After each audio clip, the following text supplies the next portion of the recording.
Bună ziua, dragi telespectatori ai Ambasador România. După o perioadă lungă de timp în care, din motive obiective, nu am putut fi împreună atât cât mi-aș fi dorit, și după ultima emisiune cu ambasadorul statului Israel, ne revedem la Ambasador România și ne revedem într-un format de libertate deplină. Libertate care vine din această posibilitate de a transmite împreună cu colegii de la Stiripesurse, împreună cu alte site-uri și portaluri importante pe online, această emisiune care, din punctul meu de vedere, și-a făcut deja un nume important în România. Este emisiunea de politică externă, din punctul meu de vedere, care a fixat niște repere, iar ambiția mea de a continua acest proiect este transcende interesele unor oameni care au încercat să o oprească. De aceea, astăzi începem un nou capitol. Avem, ca să zic așa, propria noastră televiziune. Vom avea de acum încolo grijă să fixăm agenda pe politică externă, așa cum am făcut-o și până acum, și mai mult. Pentru că nu vor mai exista interferențele unor oameni care au interese diverse, ci pur și simplu independența totală ne va da posibilitatea să intrăm în dialog cu dumneavoastră, să avem invitații pe care ne dorim și mai ales să punem ce întrebări dorim noi sau dumneavoastră. În această primă ediție a noului format, invitatul meu este un ambasador al unei țări extrem de importante pentru România, cu care avem un partener strategic, care este în acest moment în mijlocul unor evenimente globale și mai ales în Orientul Mijlociu extrem de importante. O țară care a jucat un rol important și în istoria României, dar și în prezent și în viitorul ei, și care la Marea Neagră joacă un rol esențial. Este vorba despre Turcia. Însă, înainte de a intra în dialog cu domnul ambasador, cu excelența sa, am să vă mai spun câteva lucruri. Unul, că, după cum se vede, nu vor reuși unii să ne truncheze, să ne oprească pe cât avem noi forță să ne opunem. Doi, Coaliția Națională pentru Modernizarea României astăzi este un mecanism pe care puțini, foarte puțini, îl mai pot opri. Cam nimeni. Este o structură care, deși nu face rău nimănui, ci face numai bine prin negocierile pe care le ducem, prin soluțiile pe care le promovăm, că ține de business, de resursele minerale, apropo de înstrăinarea apelor minerale ale României, de educație și așa mai departe.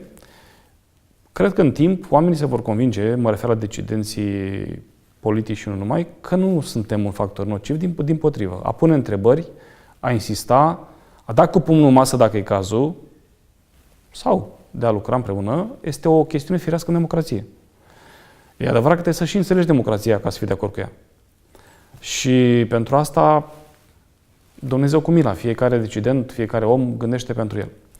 Am întâlnit oameni excepționali în administrația publică, în zona politică, cu care am reușit să avem un dialog. Vom face acest lucru și de acum încolo, însă CNMR rămâne fidel românilor și mai ales rămâne fidel unei idei. Națiunea română trebuie să fie unită. Nu le-am mai vorbit de mult prietenul meu de la UDMR. Le spun doar atât, că suntem în continuă monitorizare a activităților pe care le desfășoară pe teritoriul României. O să cerem lui Teodor Mereșcanu explicații cu privire la bâlbâielile legate de contractul de vânzare de gaze, care vin într-un moment ciudat, după ce ne înjură, după ce își trimit pe aici emisari, după ce vor autonomie teritorială, apare și contractul ăsta. O să lămurim și lucrurile acestea împreună cu dumneavoastră, în alte ediții, în alte emisiuni. Dar vreau să vă spun doar atât, că nu vom permite niciodată, nici UDMR-ului, nici PCM-ului, nici PPMT-ului, nici altor agenți de influență ai Moscovei să rupă teritoriul României. Nu. Vom rămâne și suntem și vom rămâne un stat național unitar, iar CNMR va fi acea structură care, dacă nu se vor opune altele, va fi cea care se va opune cu toată forța ei, indiferent de încercările cui.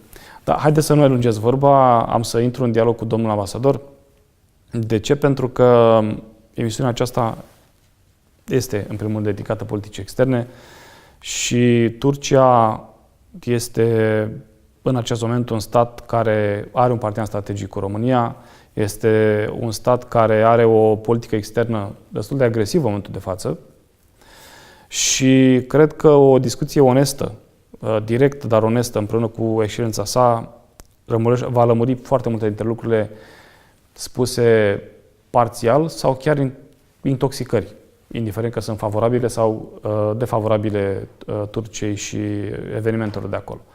De la sursă este cel mai bine să te informezi. Mr. Ambassador, I'm sorry for this long introduction. You got used to my long introductions. Thank you. Welcome to the Ambasador Romania talk show, which is now having a new format, and it will be available for many viewers on the online, and we count on a lot of them.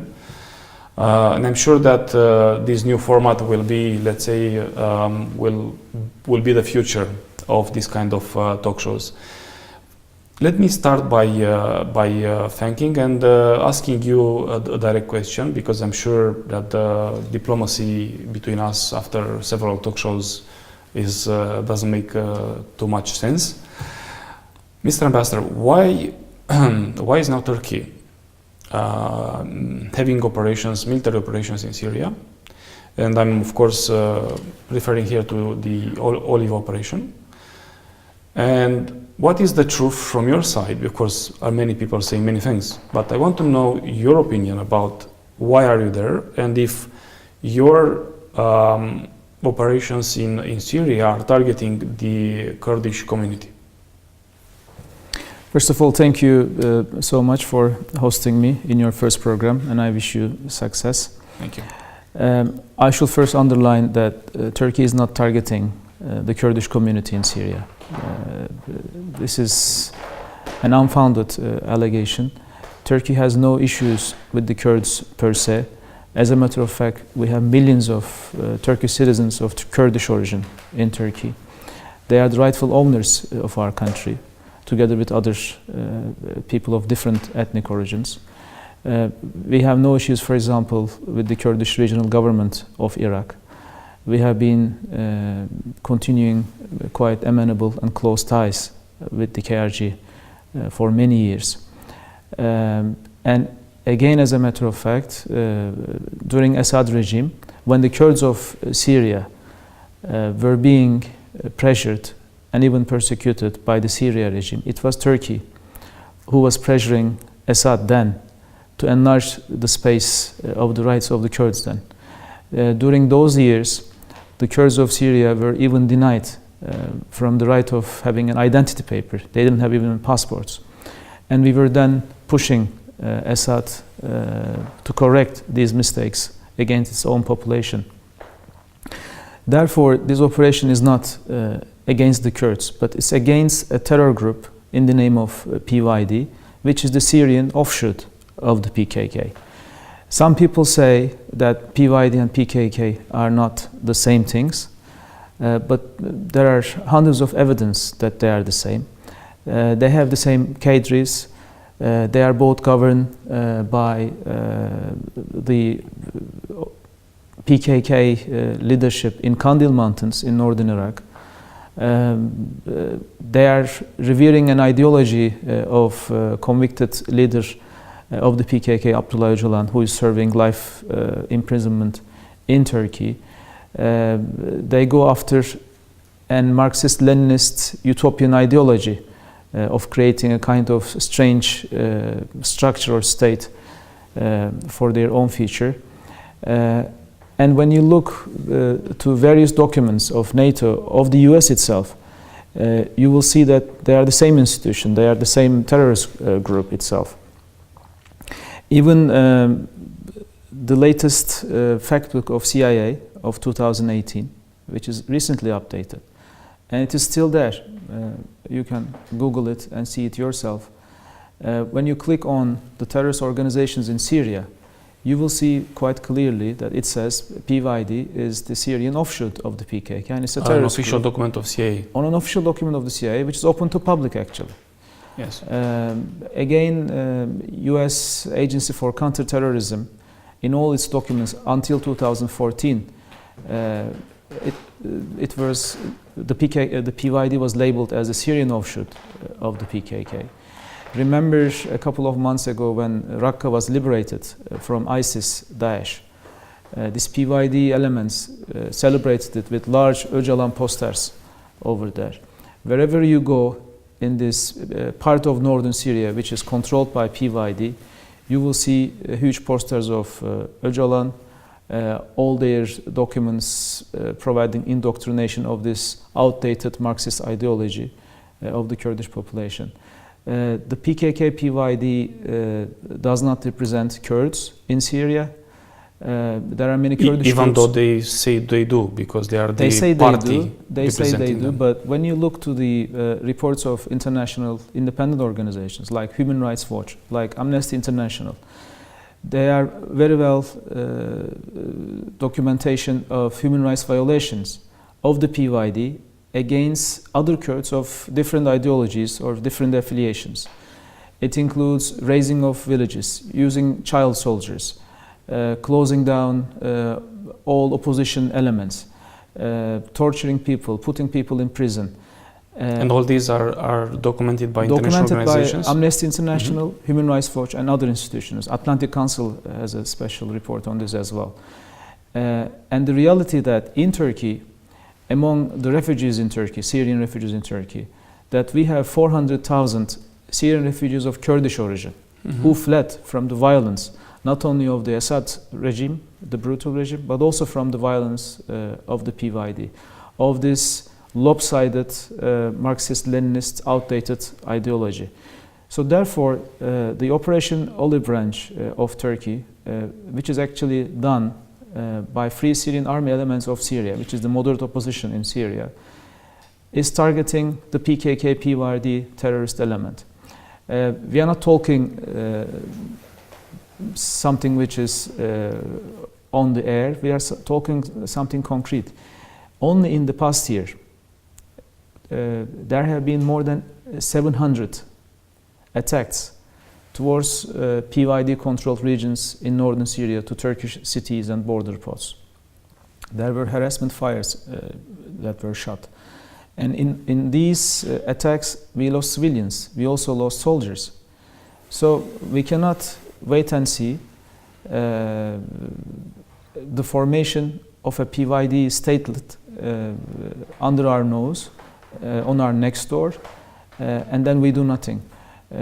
We called on the international community, our allies, our partners, our neighbors, and the actors in the region, that we cannot stand idle to see this terror element to grow and grow in the region, to take benefit of their so-called fight against Daesh, because fight against Daesh is a pretext for this group to reach to its aim of creating this Marxist-Leninist state itself within Syria. It seems that the fight against Daesh was a pretext for many countries.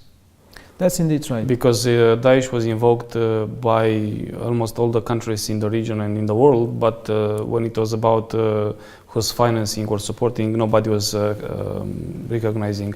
But this is not the subject. No, I agree. We can go to that subject, the subject again. But I interrupted you. So, in your view, because I want people to fully understand what is your point of view and what is happening there, and of course I will be the devil advocate with you as well. Sure. Yeah.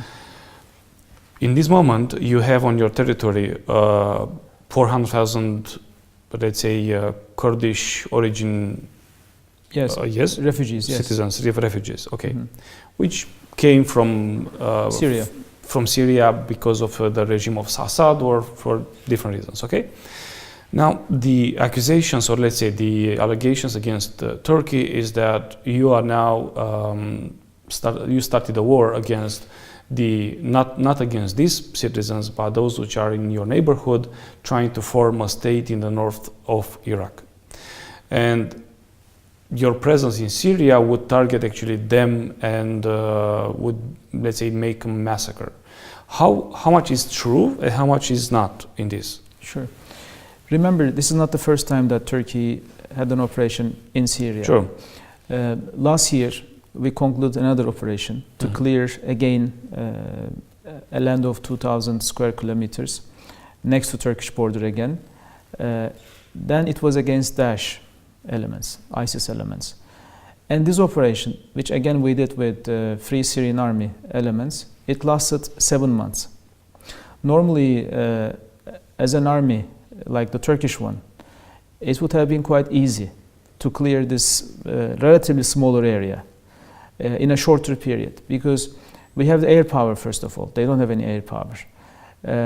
So if we You do have not... yes, you have a very good army, and the airplane, Yes, the but it aviation is took, very good. Despite this reality, it took 7 months. The fundamental reason is that as an accountable state, we show in the previous one, in the Euphrates Shield operation, we showed utmost care and attention to prevent civilian casualties. We moved very slow because you cannot say, well, this is an ISIS terrorist, so you can kill them. No, there are civilians there. So we moved quite cautiously. We lost more than 70 servicemen in this operation. And when you look how the life is ongoing now in this particular area, all international organizations admit that. It's a great success. Now there are about 800,000 people living in this pocket that Turkey cleared, which are governed by their own residential people, by their own residents, Arabs, Kurds, Turkmens. They have their schools, hospitals, courts, and most of the services are supported directly by the humanitarian assistance of Turkey. So you have this concrete example in your hand. We are now doing the same thing in the second operation. The first operation was against Daesh, ISIS, and this one is against, in addition to Daesh, it's against another terror group in the name of PYD. We are moving very slow. It's about 1 month now, about 20 days. But still, as you see, the progress on the ground goes quite cautiously, very slowly. The reason is obvious. We are so careful not to have collateral damage. What about this? And have civilian damages. What about the civilian casualties? What are your numbers? According to our figures, there are no civilian casualties. The ones that lost their lives are the members of the terror group who are fighting against our troops, as you against know, FSA. The representatives of the Kurdish community in the north of Iraq, they say Syria, that Syria, they say that there are a lot of exactly. We are living in an age of technology and internet. So every claim that was put by the PYD elements on Twitter, on Facebook, whatever it is, in 1 hour, the whole world reads about it. And we also read about it. We take every allegation very seriously. As I say, accountability is key for any state. And as a NATO country, we have to be accountable, and not them, because they have no accountability actually. It's a terrorist group in the end. We found out at least on 20 different occasions, and we make it public also on our social media accounts, and people can follow it in Turkish English media as well. It's online. At least on 20 different occasions, they used former photos shot at different occasions in Aleppo or in elsewhere, and used them as if the Turkish army, killed a baby. This is the picture. And on the same day, of course, we said, no, this is not. This was shot 1 year ago in Aleppo. They said we shot down a Turkish plane. So we found out that it's a picture that was shot in Latin America, for example, again, really? A year ago. People can also check our Facebook accounts and see these facts. It's available both on Twitter and Facebook. They can check, for example, Turkish state agency on this. Obviously, it gives the Turkish perspective, but at least, to check both sides. We will continue to act as an accountable country, to give utmost attention, not to harm civilians. And every allegation of civilian casualty is taken very seriously by our side and given due consideration with due investigations. Mr. Ambassador, who is funding PKK? It's an old story, as you know. PKK has been there for decades. An old story, but maybe with new actors of funding. Yes, PKK has many funders, both in the region and globally. Anyone who has issues with Turkey actually uses PKK. One day they are pro-X, the other day they are pro-Y, depending on their interest as well. Currently, the PYD itself in northern Syria, not PKK, because PKK is a terrorist group, accepted as such, not only by Turkey, but yes, internationally, of course. Internationally, EU, the US, NATO, etc. But when it comes to PYD in northern Syria, it is supported by the US. US is doing it in PYD is supported by the US? Obviously, yes. Funded? By weapons, I mean. Militarily, with the weapons and yes, PYD is supported by the US. Because during the Obama administration, US has taken a decision not to use its own troops against ISIS, but to use these elements on the ground against ISIS. From the very beginning, we were in touch with our American allies and warning them that instead of winning a war against a terror group, you should not use another terror group. We should do it on our own self. Turkey was ready in that time to use its own troops. But it didn't work like this. They created a formation in the name of SDF, which is Syrian Democratic Forces. They just changed the name actually. Syrian Democratic Forces is YPG itself. There was a 4-star general last year in an event in Washington, in an Aspen event. He made it on the record, saying that this YPG was Marxist or something. So in order to not to provoke the Turks further, we just put democratic in it and changed its name. It's also on our Facebook page if people wants to check. So this was a declaration of an official of this organization? No, a 4-star American general. An American general? Yes, who is responsible for all these operations on the ground. This is on the record. I'm not saying something that I heard. Everybody can watch this.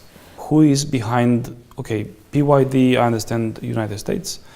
Are also regional actors? PYD and PKK are the same? Because these are questions for people that are not very clear. Of course.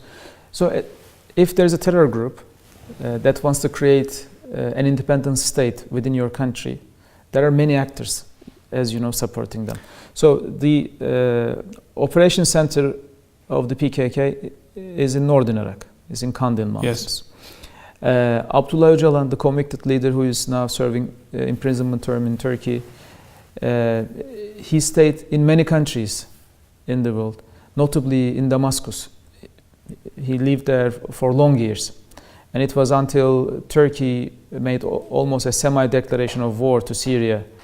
Then Abdullah Öcalan had to flee the country in Syria. He traveled many countries. He went to some European countries. Can you name them? Of course. I mean, he went to Greece, for example. He went to Italy there.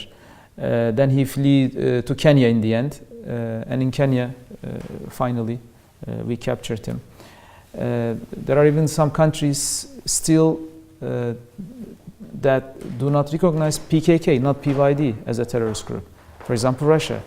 In the eye of Russia, PKK is not a terrorist group. And when we talk with our Russian partners, how can you explain this? They made us different explanations. It is interesting because from the discussion with you, it came out a conclusion that strikes me. Even though PKK and PYD, as you say, they have similar goals, or they are two terrorist organizations, from the perspective of Turkey, PYD is not considered a terrorist organization by the United States, while PKK is, because of the, you invoked already the CIA official document and the international documents of the UN and so on. Now, if this is the story, then what is, again, I'm repeating my question, what is the relationship between PYD and PKK? Are they together, have the same goal, attack Turkey, to form this state? What is their purpose and what is the link between them? Because obviously, from what you have said, the United States and Russia and the big players are not reporting in the same way to the two organizations. Yes, well, as I said, they have the same leadership. They both see Abdullah Öcalan as their leader, the two organizations. They have the same objective of creating an utopian Marxist-Leninist statelet in the parts of northern Syria, Turkey as well, and even they have claims in Iraq and Iran as well. Mm-hmm. And they use the same so-called fighters in the fight either against Turkey or in their fight against creating an independent state. So in our eyes, they are one and same. Our effort for PKK being recognized as a terrorist organization also lasted very long. It took time, okay, for our allies to accept PKK as a terrorist organization. With the PYD, we will succeed, I believe, to convince our partners that PYD is not different than the PKK. Can you convince the United States? We will convince. If you say that they are funding? No, it's crystal clear. If their own documents says so until 2014, and even today, if their own intelligence agency says so, it's not a matter of convincing someone. It's a matter of time and some other probably balances in the region. But we are sure that everybody is aware of it. Even when you read negative reporting against Turkey in major outlets like New York Times, Washington Post, etc., everybody admits that they are quite clearly linked with each other. Because if you go on the ground, you can see it quite barely. In Afrin, for example, on one of the large hills, they made the poster of Öcalan. They carved in the mountain, I believe. And beneath it there were some entrapments and also caves behind used by them. So there was a video of it as well, which our planes shut it down. It was a huge on the hill. So there is no question actually about the connection between the two groups. Okay, because logically for me it doesn't really make much sense from the United States perspective if they fund PYD but they consider PKK as a terrorist organization and they have the same goal, the two organizations, then Yes. I'm a little bit confused about it is quite conflictual. Yes, you're right. But just to explain even easier for the people, tell us what is the purpose of, creating a state in the north of Iraq and parts of Syria is the main purpose of these groups. Why would this bother Turkey? Not only, I'm trying to not only creating to think state, to explain very simply. Sure. To put questions. Look, in northern Iraq, there is already an effective, quite federative yes, region and state over there in the name of Iraqi Kurdistan Regional Government. So there, it's almost independent, meaning they have everything. They have their own parliament. They use their flags. They use their language. It's mostly administered by the Kurdish government itself in the north of Iraq. The only thing is in the foreign policy, of course, it is the central government in Baghdad that represents the whole country. So it's a very loose federation there. Mm-hmm. So with this model, Turkey has no issues, and we have been very supportive of this Kurdish regional government in that part of Iraq to be successful. If the KRG now in Iraq is the most prosperous and stable part of the country, it's mostly thanks to Turkey. Because imagine there is a long border and they have no other exit because it's a landlocked territory over there. Obviously, everything is going from Turkey in terms of all kinds of goods, materials, etc. We have a very close relationship with their elected leaders, because there are also elections that they have parliament, mm-hmm. With the prime minister, with their all accepted leaders over there. So Turkey has no issue actually for Kurds having kind of autonomy, let's say, in Iraq, or for their well-being, it is Turkey that is supporting it. We have no issue in this. But when it comes to independence, it is a Pandora's box. When you open the Pandora's box, then you should also talk about independence of, let's say, in Europe as well. I don't want to name countries, but as you know, this is also a very valid topic recently in the name of Spain.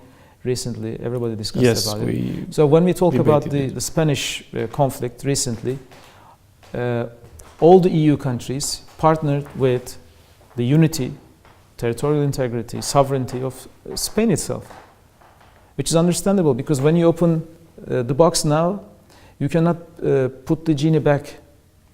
But it will be a very dangerous precedent. But then who will follow? But PYD and PKK are claiming parts of Turkey, because they of course they are very active in they were quite active in bombing, actually. Of course, for more than 3 decades. Yes.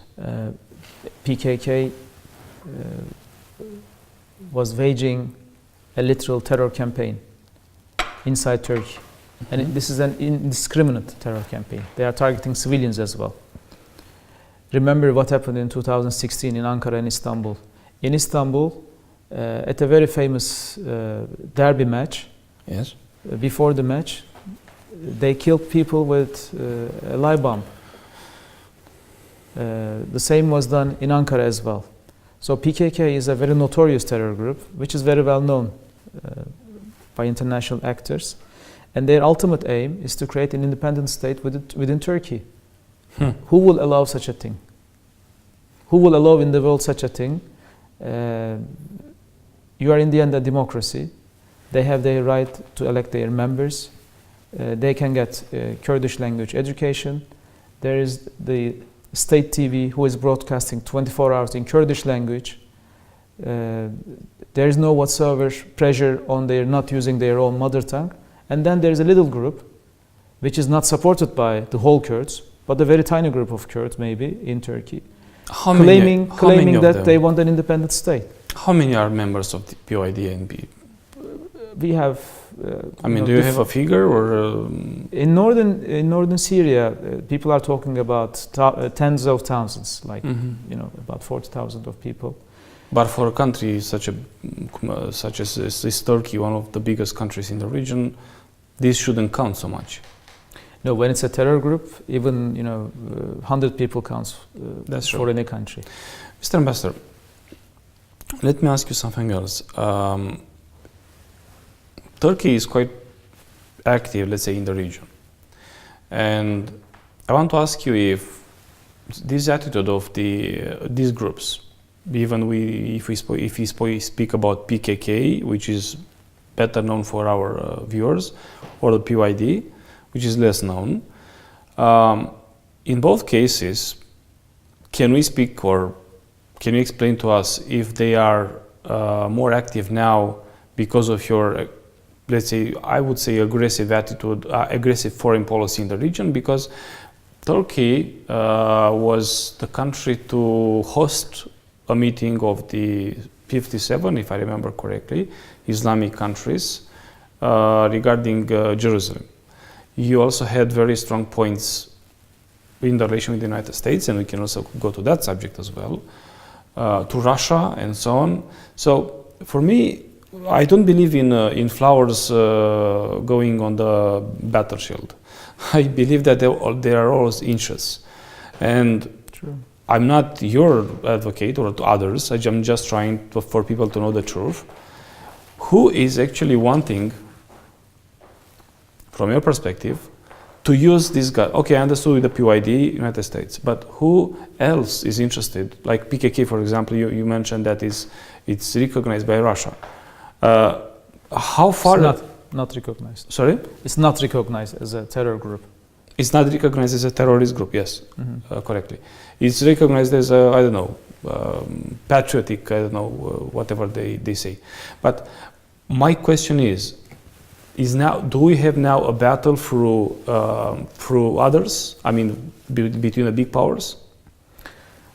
Well, things are dramatically changing on a global scale, as you know. During the Cold War, it was also dangerous, but the balances were well known. There were two blocks, there were interests, threats, and we know what to do. The room was very clear. Mm-hmm. After 1990, in the first decade, everybody was optimistic. You know, end of history came, as Fukuyama argued. We were talking all about democracy, freedoms, free markets as the model for the whole world. Now, when we came to 2000, especially after 2010, in this decade particularly, there are tectonic changes everywhere. It's not a unipolar or multipolar world anymore, or bipolar, sorry. It's a multipolar. It's a multipolar, yes. World now. There are many different actors, and everybody is trying to find its own place, what to do, where to go. There were three major hotspots, started with Afghanistan, Iraq, and now in Syria. And in all these hotspots, there are actors who are rising, there are actors who are losing power. There are also, when I'm saying actors, it's not only states, there are also non-state actors. Yes. And some non-state actors are increasing as well. So in all this complex territory, Turkey, as an important regional country, of course we are not a global one, but we are an important regional player. You are also global one if we look to the figures. We are increasingly playing, especially on the humanitarian diplomacy. We cannot allow something that is direct threat to our national security to evolve in front of our eyes and on our next door, and we just stand idle and see and wait the promises that were given to us by some of our partners to be kept. So we cannot wait for this. For instance, President Trump, a couple of times in his talks with President Erdogan, and they had a good rapport, by the way. He promised that since war against ISIS is mostly accomplished, of course there are still remaining elements of ISIS in the region, so we have to continue fighting. They will stop arming YPG. Because when I'm saying arming, I'm not talking about rifles or pistols. I'm talking about hard material. They are giving armored vehicles. They are giving anti-tank weapons. They are giving missiles that are used against planes, manpads. Of course, Americans are saying we are not giving manpads. But in Afrin, for example, we captured a manpad, for example. Who is giving these manpads to these people? It's so dangerous when you give these major big weapons to a terror group, because ISIS doesn't have planes, for example. Therefore, we were promised on the highest level from the US that they will stop arming the PYD first. And second, we were also promised on different levels, including from the army side, from the military side, that the heavy weapons especially will be recollected after the fight is over. But we all know that once you give a weapon, you cannot collect it in the Middle East. Well, it will, you will never go anywhere. You will never know. It will end up. Mr. Ambassador, what I understood is that United States had let's say a purpose which was noble to fight against Daesh, but they gave weapons. This is what I understood. It's your side of the story. To these groups, which actually are using these weapons now that Daesh is almost over against you. Yes. Is it correct? Exactly. Now, in the last 3 days, there are pictures and videos, because as I say, it's an information age, so nothing is secret. There are now convoys of people coming from the east of Euphrates, which is under the effective control of this so-called SDF. People are coming from that region through Assad-controlled territory, by the way, to Afrin, to so-called the defense of Afrin, by their weapons. So here, it's a very complex war, where you also see, we are all against Assad, for example, together with the Americans. All means less Russia. All means Western. Of course, Russia and Iran is backing Assad. Yes. So we are fighting a group which is supposed to be somehow close to the Americans, but in this fight, Assad is also supporting them against Turkey. So, you know, the picture is so complex and complicated. And you have also the story in Idlib, which is a totally different equation there, where you have both terror groups and also both moderate opposition with civilians. And it's heavily being bombarded by both the regime and Russia as well.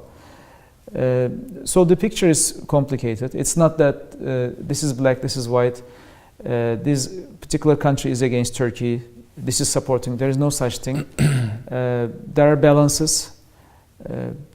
Recently, for example, Iran made a call to Turkey to stop this operation, for instance. And then our foreign minister was there yesterday. He visited them. So, you know, things are so fluid. We cannot name that particular country. So the alliances in the Middle East are still... No, there's honestly, there is no fixed alliance. Yes. Luckily, NATO has clear rules, but all these changes are also even, you know, forcing us as a NATO ally. What is the relation now between you and the United States? Because I understood your accusations regarding PYD. On this particular topic, and there's one more, which is, as you know, Fethullah Gülen. Oh yes, that is also the mastermind of the military coup in Turkey. On these two files, we had serious difficulties, and there's a deep discrepancy between the two actors. But Turkey and the US is a long-term ally. Our relationship has not been easy, actually. There have always been ups and downs. This happened in 1960s, 70s. Remember the Cyprus intervention of Turkey. There was even embargo back in 1960 to Turkey. But the relationship was so sound and strong that we were able to leave every difficulty behind us and moved forward. There was even a time during Obama administration when this relationship is identified as model partnership. It was even further than a strategic partnership. The communication channels are fully open at all levels. In a couple of days, for example, National Security Advisor McMaster is coming to Turkey. And next week, Secretary Tillerson is coming to Turkey. There is constant dialogue on the highest level and also on the institutional level, military to military. So despite these differences, US is an important ally for Turkey. And for the Americans, Turkey is an indispensable ally. But Mr. Mesut, from where are these differences coming? I told you, it's support for the PYD, one thing, because we could not agree on this. And the other one is justification. Fethullah Gülen being still residing in the United States. And let's say the reason invoked by the United States is the fight against Daesh? Yes. For PYD? So instead of using American troops on the ground, because in previous conflicts they had major problems by using their soldiers. So they wanted to use this group over there, and the group itself was ready to assume such a role because it gives them an instrument to achieve their ultimate objective, which is creating a PKK statelet in Syria. And what about the, let's say, your request to have, you consider him an extremist or the terror or the funding of terrorism as well in Turkey? This is your statements, leaders, the statements of your leaders. Will he be given back to Turkey?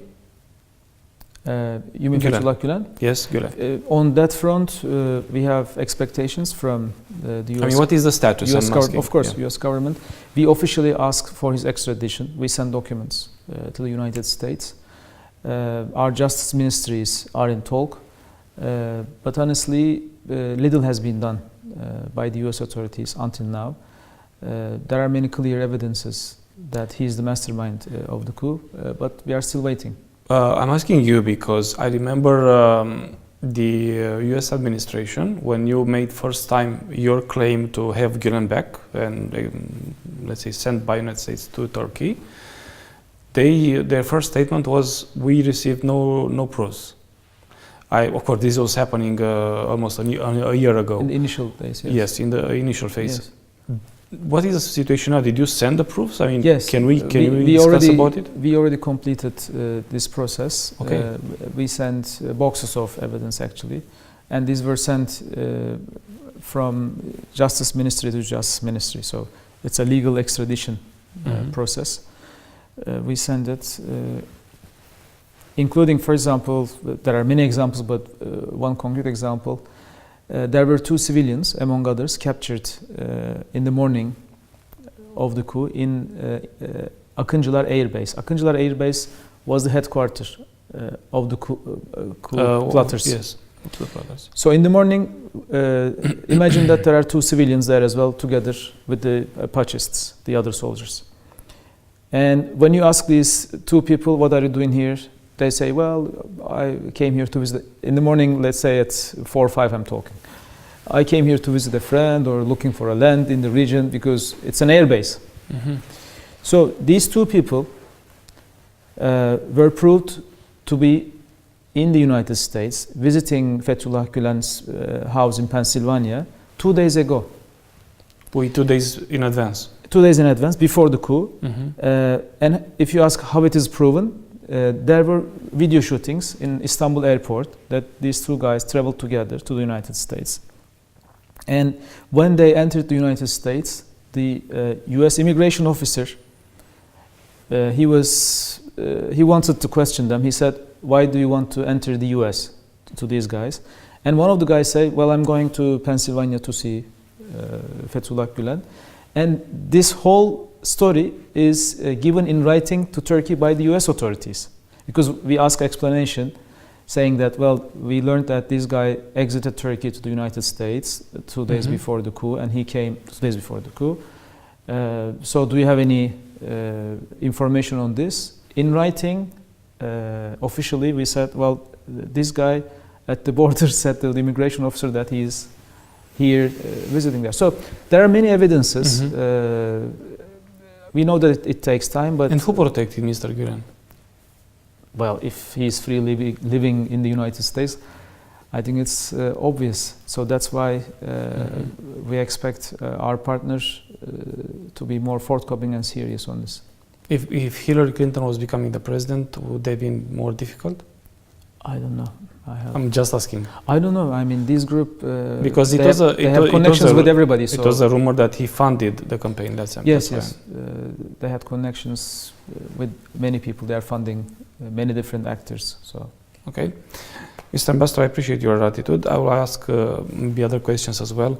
What is the relation with Russia now? Because Russia is quite active in the region as well, and I wouldn't say we're the most friendly relationship in the last period. Even though after the situation with the plane, which was quite, let's say, the friendly fire, if I can call it like that, which was quite debatable.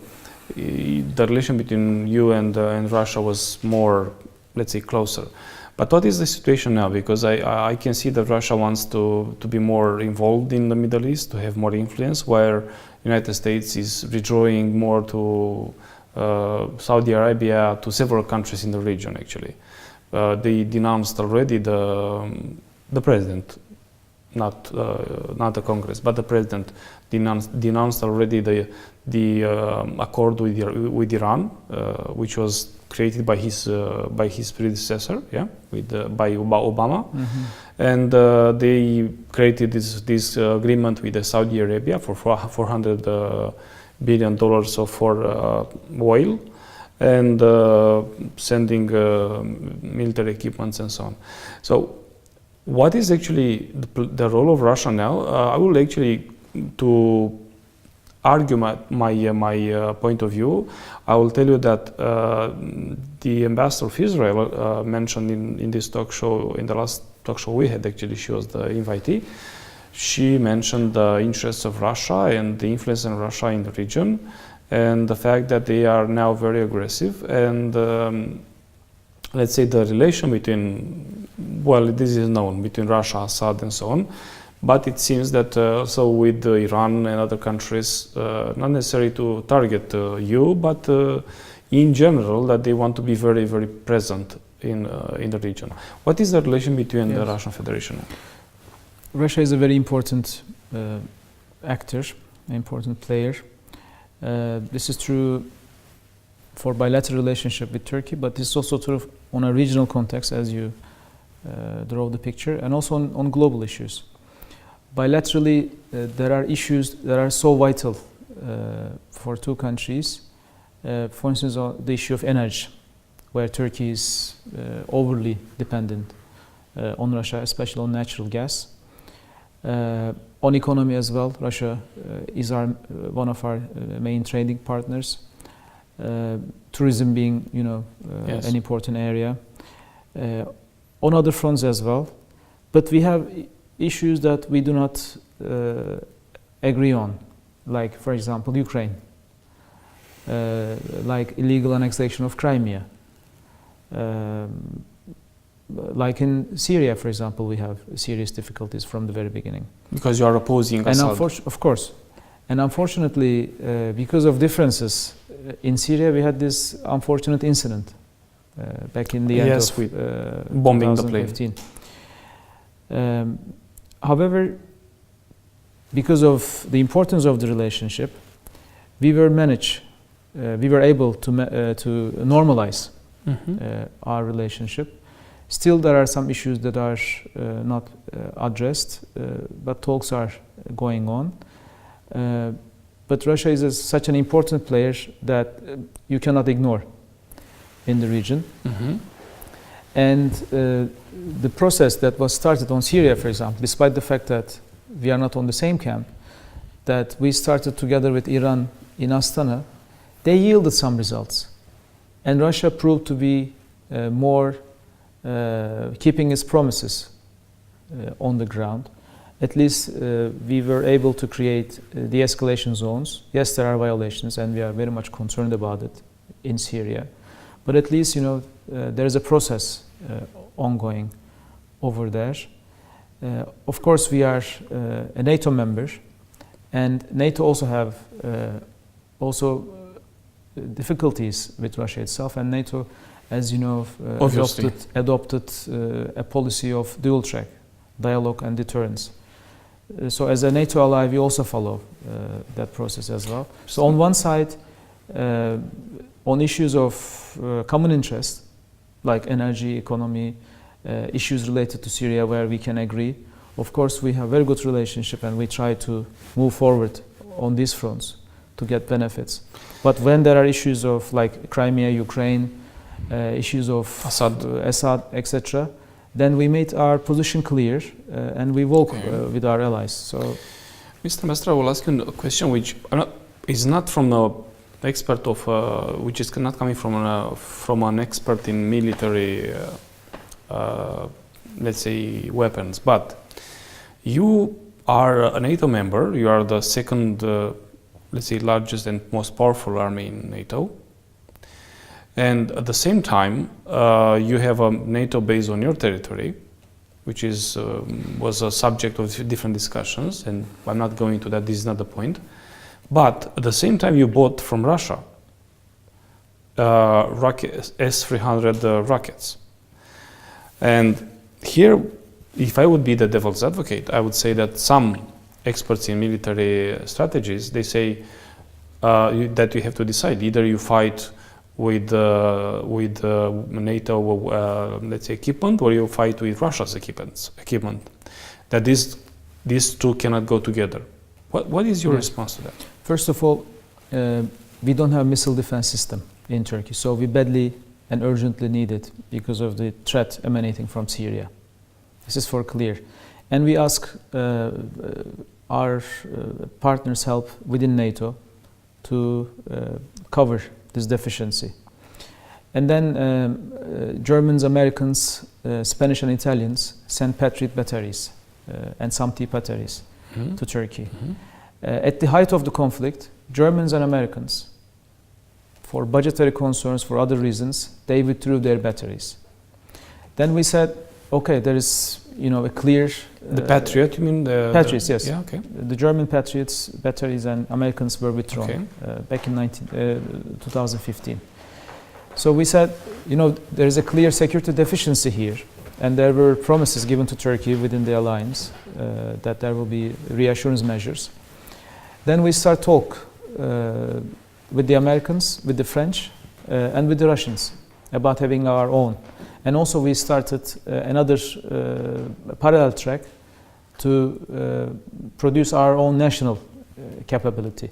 In these talks, obviously, we look to the delivery time, of course, fiscal, financial aspect of it, and most importantly, technology transfer. In all these, for example, for many years, we couldn't even buy a UAV from the United States because of the blockage in the Congress. And the blockages, when you look why the reason is, it's mostly because of local political concern issue, like let's say Armenian diaspora in the Congress are blocking it.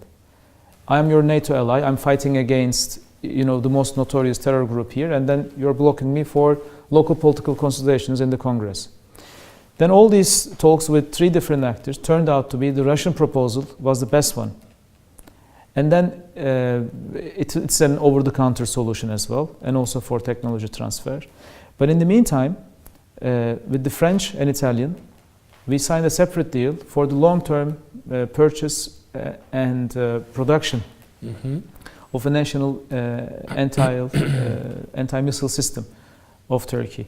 So Turkey's relationship with Russia, or in that regard, Turkey is buying a Russian system, does not mean that it's an alternative to our NATO credentials or to our NATO membership. We don't see such an is that a conflictual? Zero conflict. There is no conflict. This is for our national need. We will not put it under NATO umbrella. We need it especially in our southern cities, on our eastern borders. So we will only use it for our national purpose.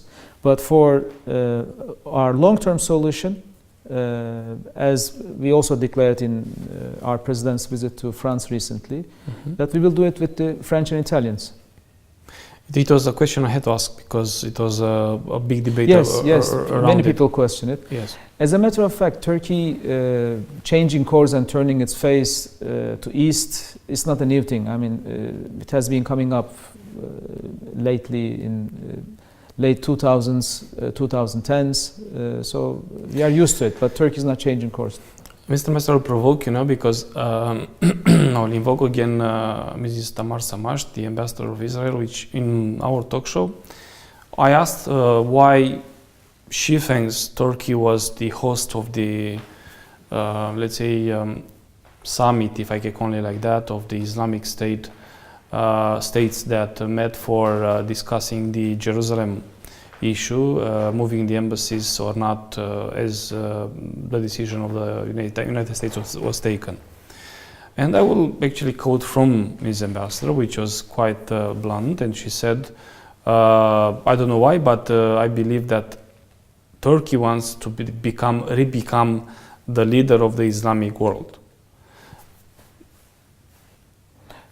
Turkey has no secondary ideas or objectives as argued by my colleague. I don't know what she meant by saying this. Turkey is obviously a Muslim majority nation, and currently there is one concrete fact maybe she's unaware of. Turkey is the chairman in office, term in office of the OIC. So it's only quite natural that this summit will be done in Turkey. Obviously, on the so you don't want to recreate the former empire. That's for sure. Turkey, obviously, with its historical background, cultural affinities with many different groups. An average Turk, for example, can speak, let's say, with a Serbian in a different language, which only two can understand each other. The same Turk can also speak with a Georgian in a different language that only can, when I'm speaking language, cultural language. Yes, I understand. And the same Turk can do it with a Jordanian, for example. So why it's a heritage thing. I mean, we inherited something both from the West, from the East, and we cannot deny it. But there's never an argument like Turkey is again revising Ottomanism or something. These are things that are actually put forward by people who doesn't like the rise of Turkey. Actually, there is no such objectives of my country. We just want to be a stable country, to be part of the EU. We will come to that actually, and move forward as a responsible partner in the region.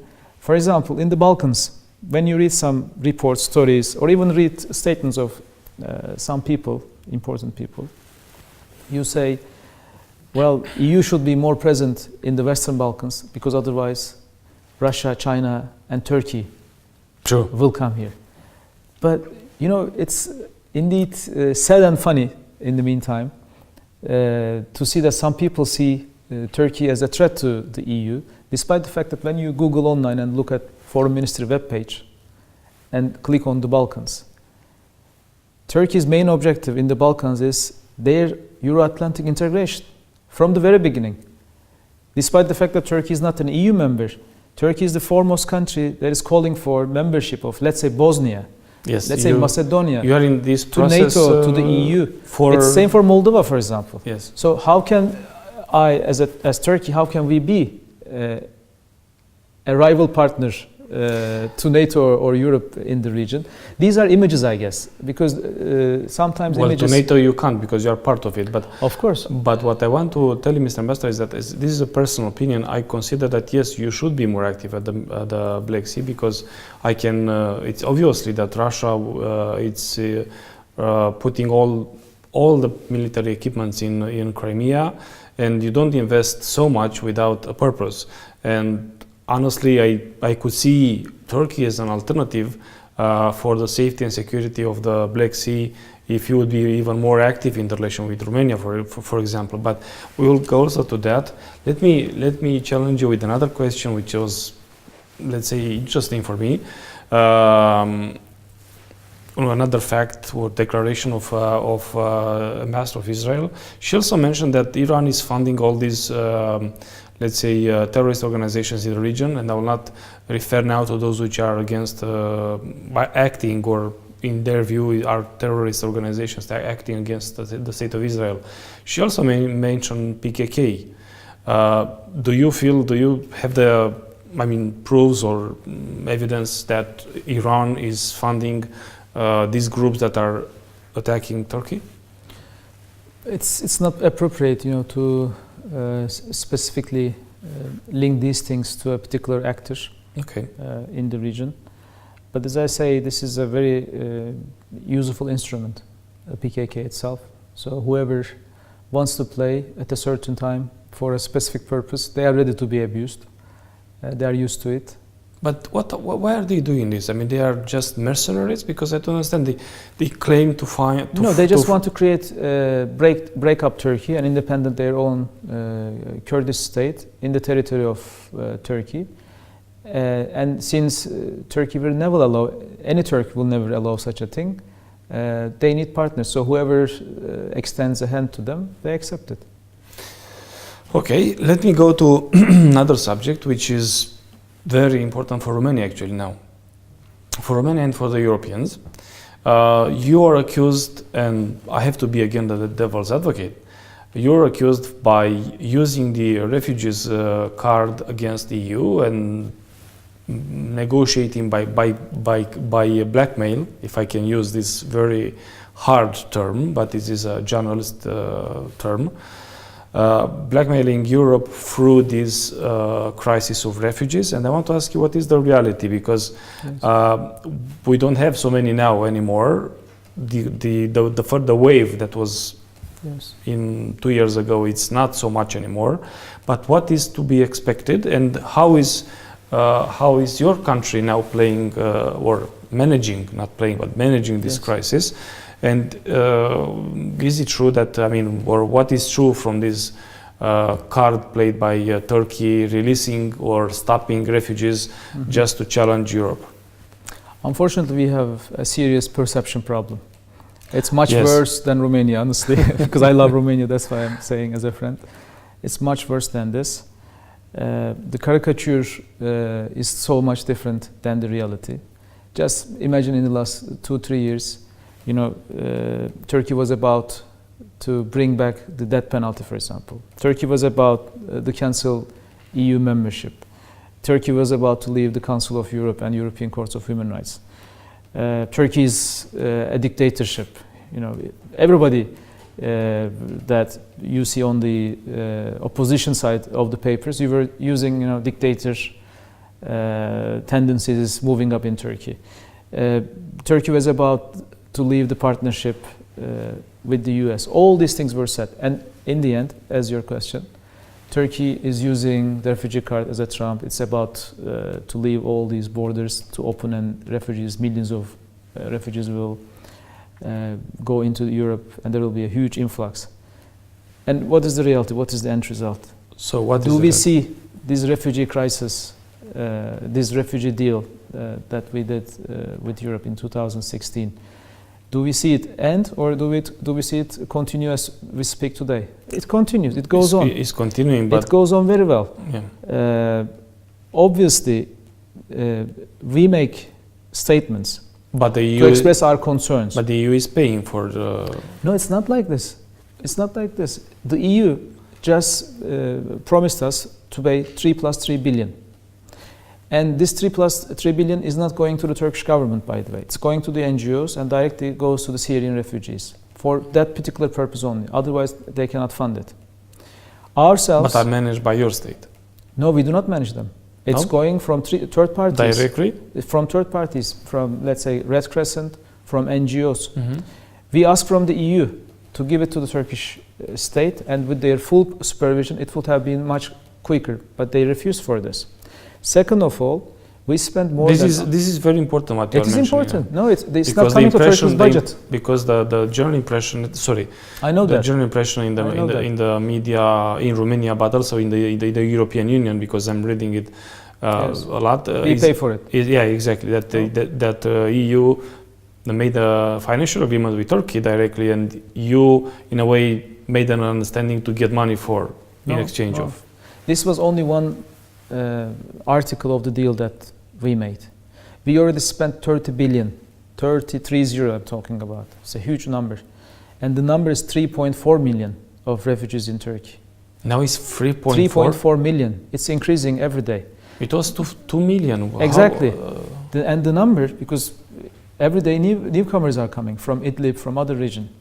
The number of babies, you know, I remember in my previous interviews, I was talking about 100,000. Now it's 276,000, something like this. 276,000 babies were born in Turkey, Syrian babies. The number of children who needs to go to school is about 1 million, can you imagine? And only about 600,000 of them receive schooling. And the number is increasing, the percentage is increasing. So the amount that is being said that, you know, we are funding it, you cannot compare it. And it's not only about funding. Mm-hmm.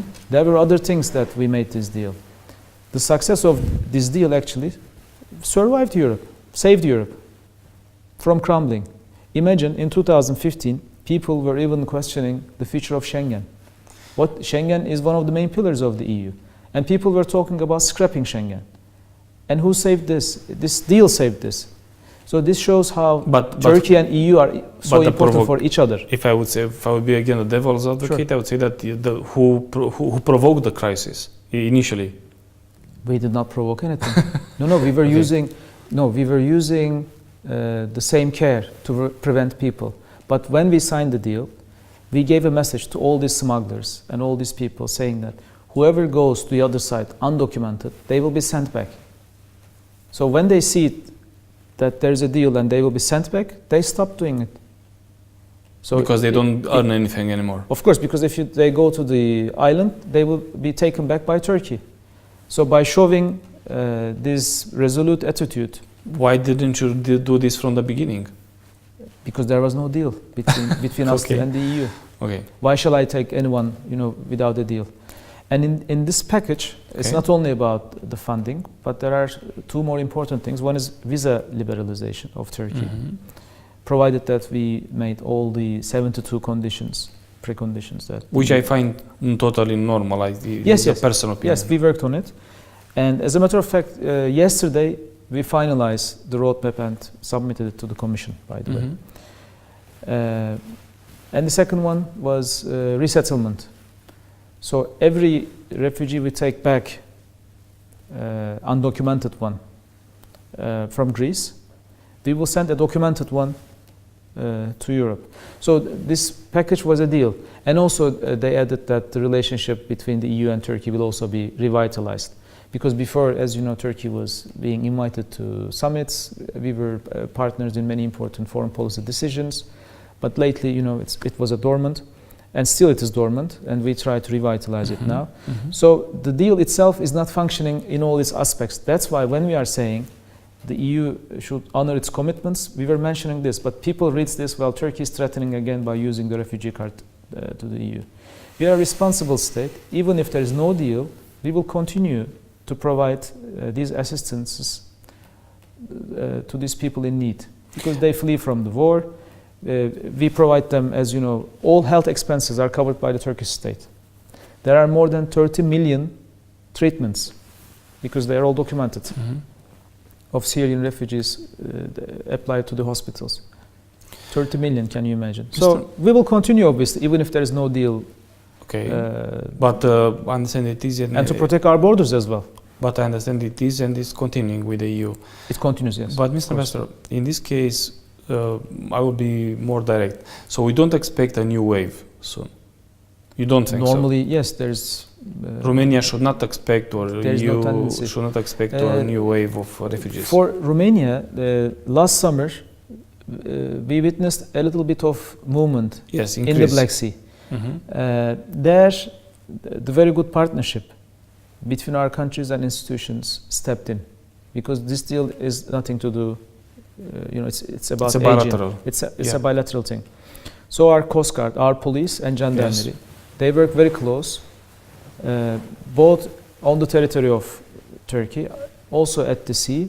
We made very robust operations, the Turkish side, in cooperation with the Romanian side. And we were able to contain it, and we show our strength that we will not allow such a route to be opened.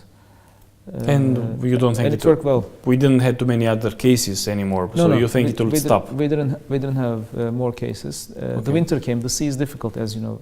Black Sea. Well, also that's true. But so you believe that this will be... The importance is the resolution. As long as the resolution continues, I guess we will not allow any new route in the Black Sea. Okay. The last question actually is regarding, surprisingly, okay, it will not be the last one. We have to discuss also the bilateral relation between Romania and Turkey, not only on refugee crisis. But I will ask you something. You mentioned about 3.5 or 3.4 million refugees. Mr. Ambassador, we speak about 2 times or at least 1.5 times the population of Bucharest.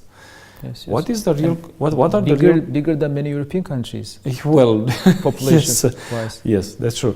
Even bigger than the countries from the EU. Yes. But I want to ask you, what are the conditions for these people to live? Yes. Because I don't want to blame Turkey. What you mentioned about fighting the Assad regime, I don't believe that Aleppo was a proof of fighting Assad regime. I believe that such a war should never happen. Okay, I understand that he should leave, but what happened there? It was a massacre, and I don't believe that what we could see as footages from Western channels were false and so on. Aleppo was, in my view, a proof of what can happen in modern war. And if we are not careful with the civilians, we are not careful with anything else. So probably most of these people, even including from Aleppo, came to you or Jordan and so on. But what are the conditions of life? Because it's like me leaving my house. These people are not. They were having their own house. They're not coming from Ice Age or from cave time, and they want to live in camps anywhere. So what are the plans for the future for these people? True. First of all, nobody wants to leave its own house or its own country, so it's dramatic. Yeah. Whatever conditions that they have in a third country, it's a tragedy. Out of these 3.4 million, a very small amount, about 230,000 if I'm not mistaken, or 60,000, are living in camps. There are refugee camps opened and operated by the Turkish government. And the camps are shown as example by the UNHCR High Commissioner for Refugees as exemplary camps in the world. It's open to public, to press, so there are shootings of it. But we do not force people to live in the camps. So whoever wants to live outside the camps in any city of the Turkey, there is no limitations. But they so can't most afford. They go to Istanbul, Izmir, whatever. They have the ones that have relatives, for example, tend to go to their places. There are many new small businesses opened by the Syrians. You feel it, even in Istanbul you feel it. There are many shops with Arabic signs. So it's even a very big number on a scale of yes, it is. Turkey. It's changing some social structures even. In some cities of Turkey, the number of refugees, our guests, are bigger than the local population now. So it's a reality. Obviously, we all want them after the crisis is over, after the rehabilitation and rebuilding efforts are done, to reach their own homes and houses and to go back to their own countries. But as long as this crisis continues, we will continue to host our guests. Do you believe that Assad will continue for a long time? For us, because it's for like us, he has no future in Syria. There should be a transition period, a peaceful transition period. That's why we are working with everybody. Actually, we are working with Russia and Iran on a separate track. And this track is now complemented. This track complemented actually the Geneva process. Now in Sochi we decided to form a constitutional draft committee, as you know, and now this draft committee will continue its work under the auspices of de Mistura. So we'll do our best, and in the end, we believe the very person who created all this conflict and calamity cannot stay in power. There will be an exit strategy, I believe. But we wait for long to a day where Syrians will take their own destiny into their own hands. Mr. Ambassador, the last question is, how do you see the evolution of the relation between Romania and Turkey? Economically, politically, socially? Actually, this year is special because it is the 100th anniversary of Romania, and we extend our heartfelt congratulations to our Romanian friends. Well, it's friends. not a very happy day for you, but I cannot. I mean, no, it has nothing to do with Turkey. Come on, it doesn't have to do with Turkey to so much, but still, I mean, you're not celebrating, 87, so. But in any case, history is history, and Turkish-Romanian relationship is exemplary in that regard. Since you opened the page of history, because having a difficult history on one side, despite the fact that there's a difficult history there, we have so close relationship, a strategic partnership is a great success. This is a gift, I think, from the God, because in many of other countries, history always pulls you down, and unfortunately, people cannot manage. I'm not blaming anyone. I'm talking in general. No, this is psychology. People cannot look to the future. The mind is always behind, always remaining, transgenerational transmission, all these agonies, problems. So we cannot forget it. But in the case of Romania, it's a wonderful, very successful model.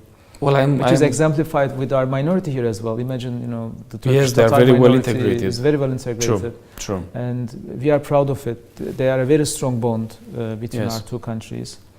It's not always like this, we have minorities in other countries as well, and for some in these countries, there might create sensitivities. In Greece, in Bulgaria, in Macedonia, in Kosovo. Almost everywhere. That's surprising because here they are very well integrated.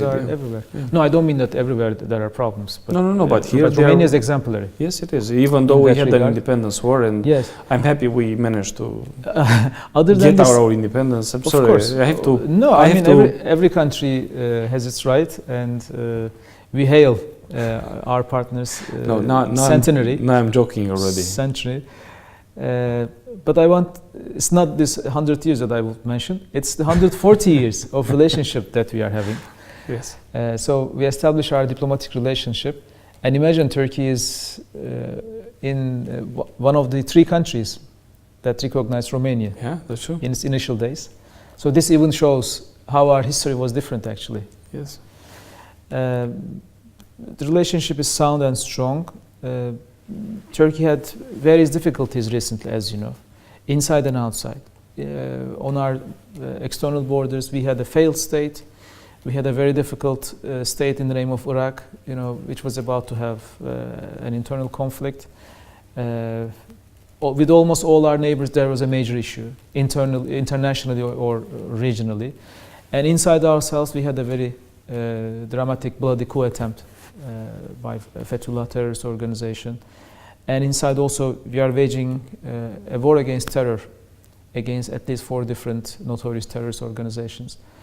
Despite all these shakings or all these factors that challenges Turkish strength, its economy, its democracy, our relationship continued as strong as before. It's increasing every day. This is not something like a lip service. We see it concretely on numbers. Trade is increasing. This year, we are about to reach to $5.5 billion, which is an important one. Turkey continued to be the largest trading partner of Romania outside the EU. On military front, on institutional cooperation, as I just mentioned about the Black Sea Cooperation, for example, on these refugees, it was very quick and very robust. And we are very happy that I was always saying that this relationship is over party politics. So it's very strong on institutional level. So whatever changes in Turkey or in Romania, and there are many changes, as you know, well, the relationship remains strong because it's a strategic partnership itself. That's true. Mr. Messu, it was a long interview, but that's the advantage of not having obliged to take commercial breaks. But I would end by again making a joke with you. You are a very spiritual ambassador, and you are not one of those stiff ambassadors that cannot face jokes. And I want to ask you: have you read the 4th letter of Mihai Eminescu? Not word by word. I know about it. But Eminescu is a great figure. So. Yes, especially when he speaks about defeating Turkish. Well, it depends. Sometimes it happens like this. Yes. I thank you very much, Mr. Ambassador. I appreciate very much your activity, your openness, and spirituality, which is important for an ambassador, for a leader, because without it we become too much focused on ourselves. And an example of reconciliation is with you, because it was not easy to reconcile with our history. And a positive example is with you. The future comment is mine. A bad example is with Hungary. And this proves that it's important to make peace with the past. And those which are not ready for that make harm to both countries and so on. Turkey and Romania are not in that situation, and I'm happy for that. So again, thank you very much for participating in this first new way of doing it, the talk show Ambasador Romania, and I will wait you for the next... when are you leaving, by the way? God knows. Okay, that was a good response. Yeah, it's my 4th year, so normally it's a 4-year term. Normally it's a 4-year term, okay. Well, God knows. But thank you again for coming, and you can count on us to inform correctly the citizens about any points of view you have, because our many manipulations, intoxication, and always you have all the ambassadors, all the sides, listening everybody, just for the citizens to be informed. It is our duty to do so, and I will remain myself the same person close to the ambassadors and embassies, as you know, in Bucharest, because I believe that Romania must keep close to the international community. We cannot isolate ourselves, we cannot afford that. It's important to be nationalist, to keep to your country, to be loyal to your country, to be patriot. Yes. Well, even nationalist, it's a term which is misunderstood now, because it's led to extremism, which is not fair. Okay, patriotism, nationalism, we can use any term we want, but besides that, it's important to be linked to the reality of the international community. So, again, thank you very much.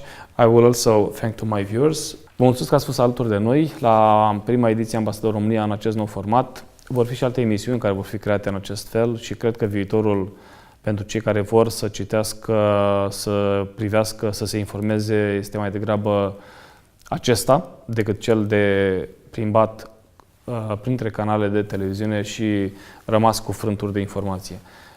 Cred că informația de calitate va veni în acest mod și cred foarte mult în această inițiativă, indiferent că veți urmări emisiunea pe Facebook-ul personal, Alexandru Cumpănașu, pe pagina oficială sau prin parteneriatul cu Știri pe Surse, un parteneriat solid între organizația pe care eu o conduc și acest trus de presă. Eu sunt convins că vom fi în continuare și vom da ora exactă pe politica externă, dar nu numai. Vor fi oameni care excelează în România și care nu sunt, să spunem, băgați în seamă de către media, vor fi aduși în fața dumneavoastră, oameni care au ceva de spus pozitiv și nu doar negativ, oameni de cultură, oameni din zona partei și să nu uităm pe oamenii care iubesc, patrioții care iubesc România și care vor să spună foarte multe adevăruri și nu au unde. Vă mulțumesc încă o dată și vă spun la revedere. Îi mulțumesc domnului ambasador pentru prezență și pentru faptul că a avut curaj să participe la această primă ediție. Mulțumesc!